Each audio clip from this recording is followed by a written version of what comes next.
ఇదన్నమాట నేను కరివేపాకు బుద్ధమందారం పేస్ట్ రెడీ అయిపోయిందండి మెత్తగా. ఇప్పుడు మనము దీన్ని హెయిర్కి ఎలా ప్యాక్ వేసుకోవాలో చూపిస్తాను. లేయర్ బై లేయర్ స్కాల్ప్లో చక్కగా దీన్ని మనం అప్లై చేయాలి. అప్లై చేసే ముందు ఒక హాఫ్ అన్ అవర్ బిఫోర్ మీరు ఏం చేయాలంటే, లేకుంటే నైట్ పడుకునే ముందు ఏమైనా ఆలివ్ ఆయిల్ కానీ నార్మల్ కోకోనట్ ఆయిల్ కానీ హెయిర్కి ఆయిల్ అప్లై చేసుకొని ఆయిల్ మసాజ్ చేసుకోవాలి. ఒక 15 మినిట్స్ మసాజ్ చేసుకొని తర్వాత మనం ఎర్లీ మార్నింగ్ ఇలాంటి ప్యాక్ వేసుకోవాలండి.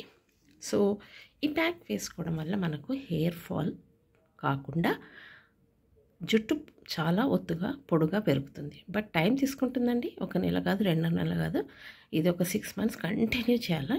నేను రోజు ఒక వీడియో అప్లోడ్ చేస్తాను. హెయిర్ ప్యాక్స్ నేను డైలీ ఒక హెయిర్ ప్యాక్ వేస్తాను. నిన్న కూడా నేను ఐ థింక్ మేతిది ఒక హెయిర్ ప్యాక్ వేశాను. నేను వీడియో చేయలేదు, ఈ రోజు నుండి నేను చేస్తాను. సో మీరు ఈ వీడియో అప్లోడ్ చేసిన తర్వాత మీరు మీ కమెంట్స్ చేయండి, ఓకేనా? ఇప్పుడు దీనికి హెయిర్ ప్యాక్ ఎలా వేయాలో నేను ఈ వీడియోలో చూస్తాను. Let's go.